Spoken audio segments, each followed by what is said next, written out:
Nuba faana bu'uu'an oolan. Oromoo bu'uura namni halluu gurraacha gaafure. Oromoo gaaf tokko nama Booranatu jaartiin tokko Ameerikaa dhufte. Minisoota kanaaf buutee faranjiin kaasa xayyaara keessaa bira deemtee jenna isinumaan inni Booranaa bira yaa'ee jedhe. Warri Oromoo nuti Itoophiyaan nuti faranji jennaan faranjiin Booranaa ni jedhe. Jechuun namni iftinuu Booraan ta'uu danda'a hunduu wal qixxee waan jedhu ilaalchi gosuun irraa kaate wanni adda ga'e yaadni warra akka wal fakkaata waan adda dhumma gara kun dandeenye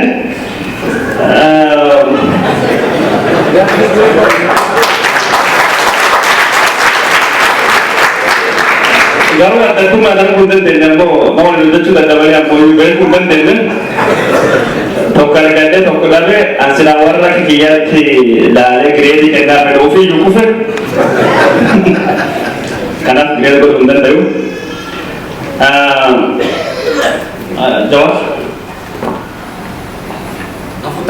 Afurtamii shan as keessa ba'uu qabna ijoolleen haa ta'u qabdi sagaleetti mana kana dhufnee baanaa jechuudha. Kanaaf inni boonuu qajeelfamni jiru gaafii daqiiqaa takkatti isiniifin ol kaasa deebii waliigalatti gaafilee qaaliif sadii fudhatan jechuudha.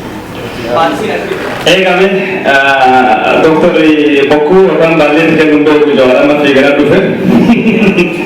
Itti kenna Dr. Gara gaafiif deebii dabarraa gaafiif deebii kana daqiiqaa takka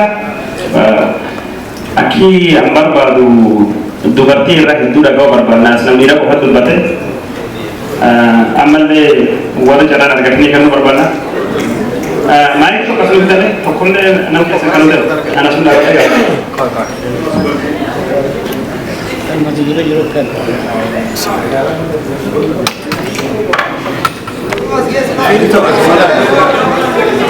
eega maayikiin acha dhufuuf gaafii isinii kenna. Dubartii gamsuni dubartii eega ishii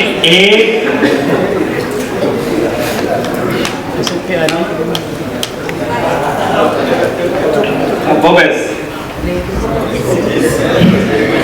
Michael dan Bobes dulu elektrik nyatini baay'ee galatoomii qophii sa'aatii murtee kanaan illee waan nuti fakkaachaa jira.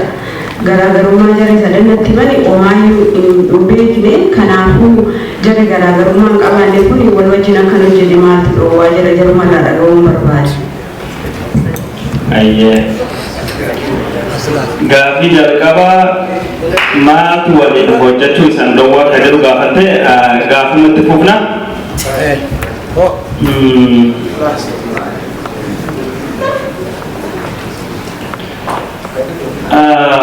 Dursuni dubra warra dubra an dubra jaalladhanii kama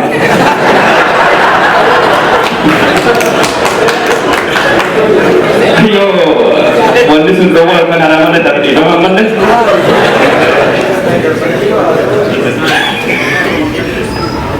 galatoomii gaafii kiyya Dr. Mokiraadhaa fi akkuma turtii duraanis akkuma ibsa argine miidiyaa adda addaa irratti dhaabbata Dimokiraataa adda bilisummaa Oromoo lamaan wallolee waggaa 12 ol addaan ture amma walitti deebi'ee jedhamee araarame gaariidha kun hundumaa nu gammachiisa siminduu sodoo tokko taatanii hin barbaannaa daqiiqaa 10 kophaas ni kenname kana silaa walitti itti fayyadamtan jechuudha. Gaafii kiyya lolli waggaa 12 fixe addaan dhaaba kana lamaan hambise salphaanatti fakkaatu. Kanaaf araarri isaas ammasuma ulfaata. Ibsi isin kennitan garuu miidiyaa irrattis kan arge wallolee turree araaramneedha. I think the Oromo people deserve to know the truth. Akkamiin walitti deebitanii maal hojjechuuf immoo kana booda walitti deebitan. Meeshaalee biraatti dhufee yaada waliin deebitan immoo dhuguma rakkinni sun hiikamee walitti deebitan tokko gaaffiin jedhumaa yeroo keessatti tokkumate. Gama Ingaus tokkochi. It's really short. Ayo dubartii waan taate. Gaaffiin jedhumaa deeggartoota fi miseensota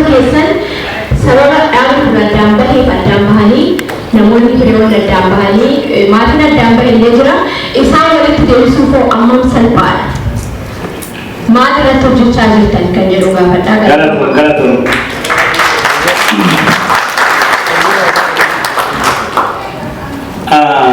Ammallee kun hogam duubsuni. Dubartii kan dhiirri sibiilaan caa dubartiin agarbuuf jedhamee kan dhageenya kan dubartiin formaata. Hayyee galatoonni jaalakiyyaa anillee achuma gajjallaa oka'ee ture waamma siyaasaa taanaan dhufee carraa akka maganuu kennitanii gaafiin koo warra Itoophiyaa jedhu laallata. Warri dhaaba siyaasaa kan Itoophiyaa keessan kaayyoon Oromoo ni deebi'atanii yaaddan jechuudha. Maaliif maqaa Oromoo gaafachuun barbaachise? Bu'aansaa maalidha? Isa jedhu akkana deebisaan barbaada. Infama tokko tangalamataadha. Kan biraa ani umuriin koo xiqqaadhuusii yoo xiqqaatee qabsoo Oromoo keessaa gatee qooda qabachaa ture. Wanti dhagahaa jiru tokkummaa. Dhaabni Oromoo tokkummaa kana waggaa meeqatti akka haasoftanii waggaa lamatti tokko taane waggaa shanitti tokko taane qaama manaa baay'ee Galatoomin si haa qabu. Saatiin akkasumatti jira.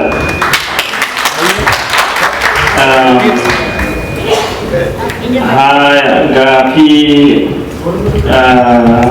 warri boonsaa isanii kan dhusan qorannoo dhiyeessanii wal qorannoo dhiyeessin raayyaa kan jedhamu meeqa isin dubbadha. Hayyee gaariidha. Hiree kana akka jiraaf eeguudhaan gammada. Kan duraati dhaaba damaa kamaan kan jiru hoogganamuu fi kan maraaraa akkasumas illee Dr. Birhaan hoogganan garaagarummaa isaanii waan hin argineef hanga ammaatti irratti mul'atu. Garaagarummaan yoo jiraate illee garaagarummaa jechaa yoo taate malee kaan hidhannoon sossoonaa kaan ammoo nagaan sossoonaa waan jirurraa kanadha. Kan biraa addatti kanneen Dr. Nuruu gaafadhu. Addi bilisummaa Oromoodhaa sagantaa isaa jijjiiruuf kophaatti bahuu waan jira. Garuu sagantaa adda bilisummaa Oromoo kan amma dura jiru kan inni hubadhu irratti argina adda baadha. Hayyuu qoriilee murteeffannaa fi Oromiyaa walaba godhuu malee saba xiqqaatu saba guddaa irraa ba'a kan jettanii uummanni Oromoo uummata guddaadha. Xiqqaa irraa hin fudhatu bayyachuu fakkaata. Garuu ni fudhatan namni Saatiin kan dhumatee jira. Tokko kan hidhamu maal jettee article 39 TPLF bu'aa isiitiif keessa jedhe akkaan ani hubadhu beekutti yeroo mootummaa ce'umsaatiis addi bilisummaa Oromoodhaa article 39 kun akka achirra ta'u tattaaffii godhee ture kana kan hubadhu. Gaafii deebii fuudhameetti deebinee qaama gardeebii deemna. Duratti deebii dakika kudhan kenneefitti xiqqaatti na fakkaatan ammoo sakandii jaatuma kan fakkaatu. Ya sakandii jaatuma deebistanii daqiiqaa jaatama miti. Carraa jalqaba daqiiqaa lamaadhaan deebisa jechuun akka carraan biraa malee gaafii deebii uumamu. Nuruu sinaa jalqabuuti. Mike na jira kam? Dia macam macam. Mike na jira. Where is it? Macam mana ada? Oh. Well,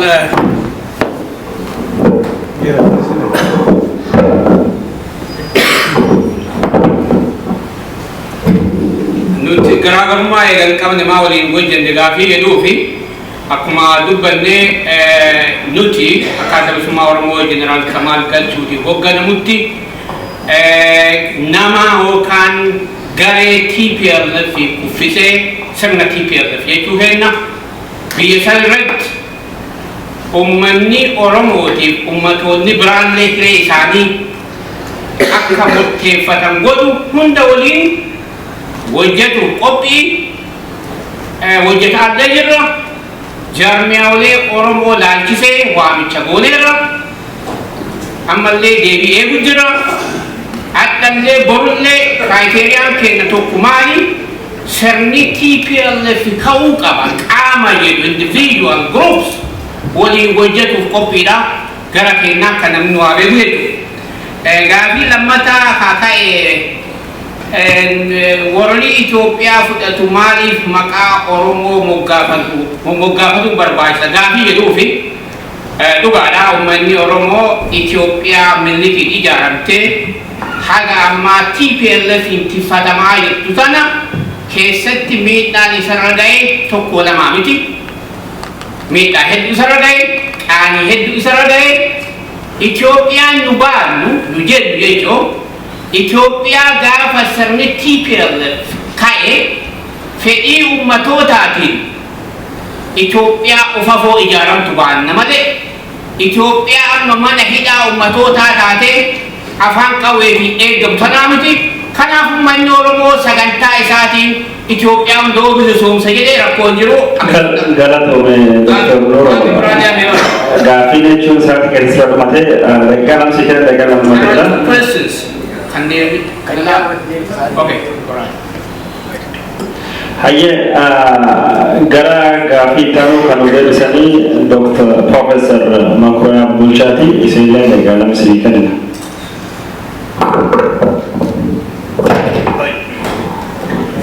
Gaaffiin inni tokko ni garaagarummaan hin jiru jedhanii akkamitti garaagarummaan dhibinaa fi mul'atu garaagarummaan jira adda bilisummaa Oromoo ani wakkaleetti taa'u kun Oromiyaa bilisoomte Oromiyaa walaba taate humnaa kanaaf qabsoo goonaa jedha warri obbolaan qoodina jiran kun akkas jedhu natti hin fakkaatu akkasitti natti karena wanta garaagarummaa kana akka dibu rakkina maaliiftu ture kan gargarisiin baase kan jedhamu yeroo baay'ee haasa'amaa ture amma rakkina gara nu baasee ture sana keessa deebi'ee haasa'uu hin barbaadu yeroo dheeraa nu fudhata yeroo dheeraa nu fudhatte teenyee haasofne wal ta'isa tokkorra gahuudhaaf isa keessa galuurra dhiibbaatu sunitti dhumnaanii gara gootanii kan jedhu sana inni kun sobadha 2009tti jalqabame haasaan isaan durayyuu niin ture kan irratti ibsallee baafnee turre kan baalaadha gaafa deebine 2012tti mudde 2012tti achitti wal geenye isa booddee dhiibbaan nutti haa dhufu hin dhumne hin beeku haa ta'uyyuu malee dhiibbaan homtuu nutti hin dhumne yeroo nama fudhate walii galuudhaaf fi jaarmayaan siyaasaa lama wal gidduu isaanii ture dhiphise tokkoomuudhaa fi yeroo dheeraa fudhate kun wanta salphaa miti. Daqiiqaan keessatti lamaanii sinirra fudhadhee silaa inni fidee akkas galatooma.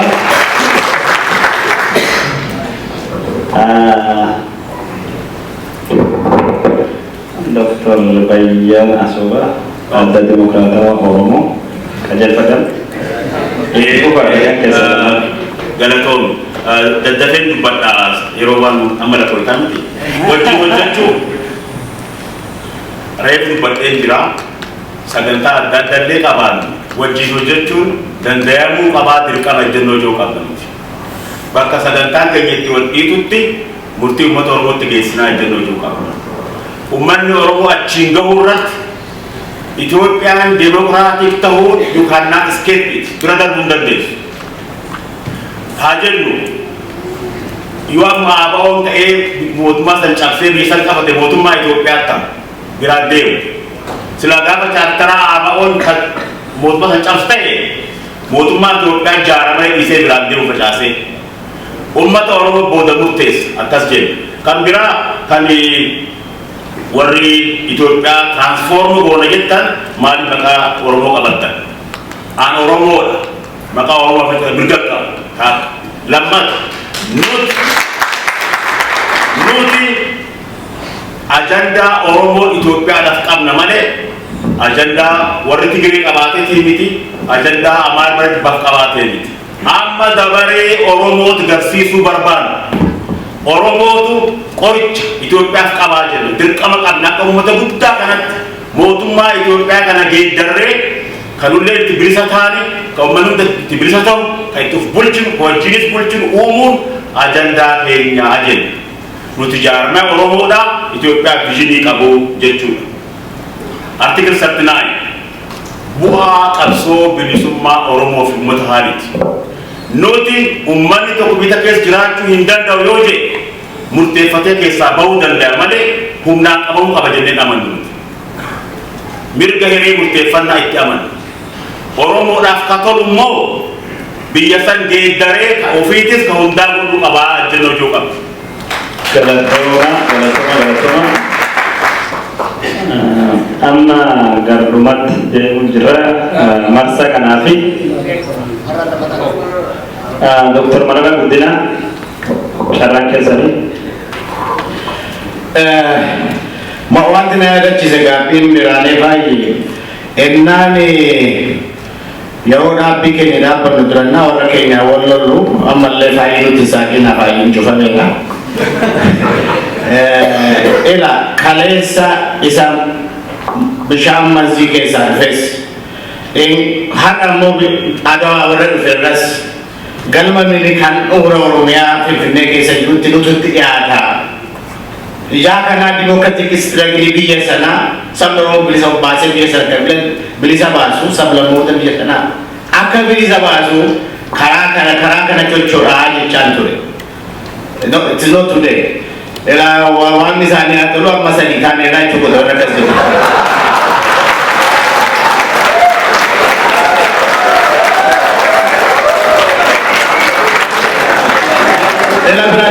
Na jalan lakkaa'ina isaatii. Ani kan jechaa jiru siyaasni nama namaa galeetti hojjetu. Barumsa keenya keessatti the art of the possible politikaan jechuun the art of the possible. Manni waaqaa karaa baay'ee ta'uu danda'a. Manni waaqaa karaa tokko kan galma milik nama geessudha. Karaa bitaas karaa mirgaasi ammasitti wajjin hojjetu galatuma Dr. Mararaa. Warra daqiiqaa lam kennee jira allee daga tokko ofii kenna kam jiroo. Hayyee gargaarti deemna.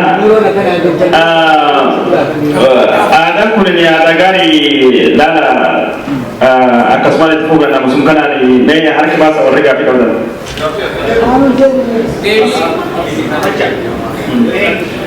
Naamus warri oosa kee jirtan qorannoo dhiyeessanii waan kanatti dubbatanii maaltu barsiisee?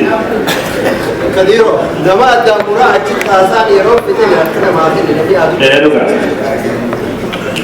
Gamsunduu.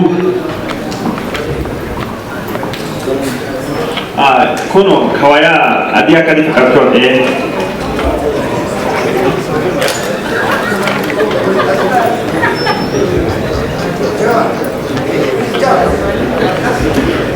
Galatoomi kadhu ani gaaffii akka qabu gaaffii Profeesar Mafeedha. Profeesar Oromiyaa Republik yeroo jennu duratti saboota warra kaan faana yoo jennaa jettaniitu. Oromiyaa Republik yeroo jennu duraanii saboota warra kaan faana yoo jennaa isaan faana walitti fuudhaa fi gara fuulduraa hojjennaa. Kana jechuun maal inni biyyi sun yookaan federeeshinii yookaan konfedereeshinii kan jira sana faana wal kaanaa jechuun natti fakkaata. Kana sintu jedhe. Amma wali biftanii Oromiyaa Republik jettan. Yeroo Oromiyaa Republik jennu warra Walaayittaa Itoophiyaa kana jiran nama jedhama. Isaanis waliin deemna. Moo maal godhu? Dhumatee jira galatooma hayya. Gaaffii ittaanu kawai gurbachi kai wata duksun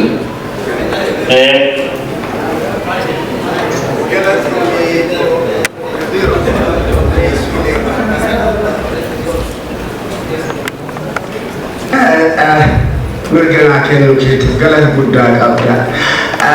Gaaffiin koo kan xiyyeeffatu Dr. Makuraa Bulchaa, Profeesar Makuraa Bulchaa ta'a.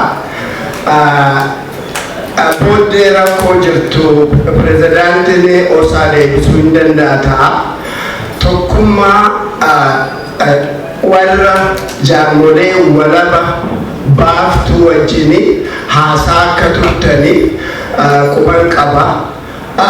itoodhuma jaarmolee akka keessan wajjin tarkaanfii gochaa turtanii gidduudhaanii qaamni ce'umsaatii fi qaamsi shanee gumii adda bilisummaa Oromoo waltaatanii maal ta'e jaarmoleeni isin wajjiniini haasaa turanii maaliifi dudda duuba hambiftanii immoo pirezidaantiin keenya isaan maaliif asitti hayyamuu dhiisee kan waliin galatoo.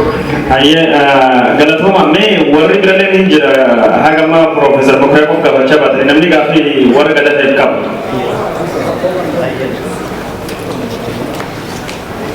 Obbo Lube.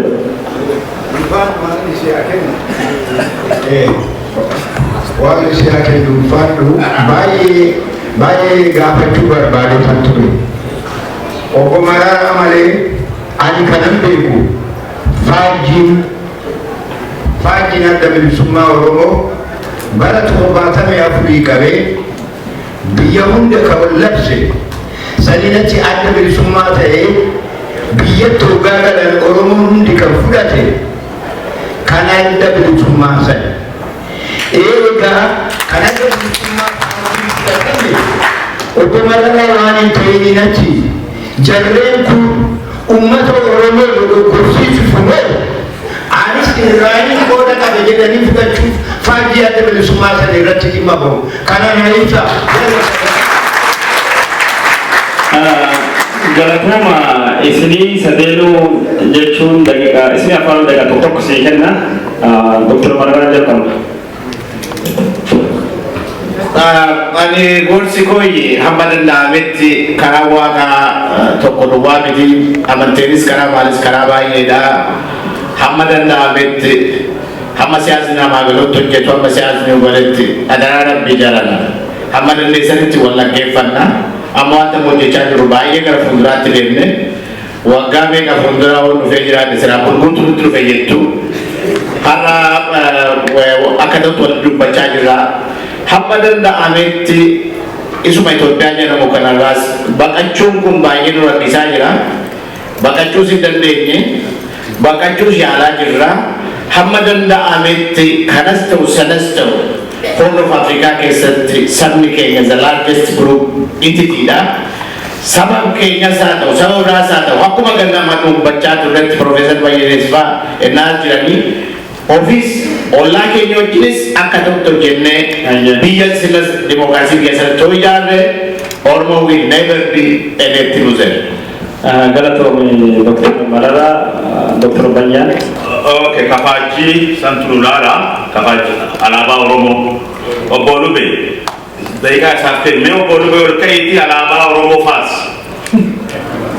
Please. Alaba. Faru alaba ke jibe. Alaba da. Tigre numfati. Alaba Oromo. Farsume. Nan Davis, atole, please. Nan Davis. Farsi te nambe. You are the group people te nambe. Antani jechuu barbaade.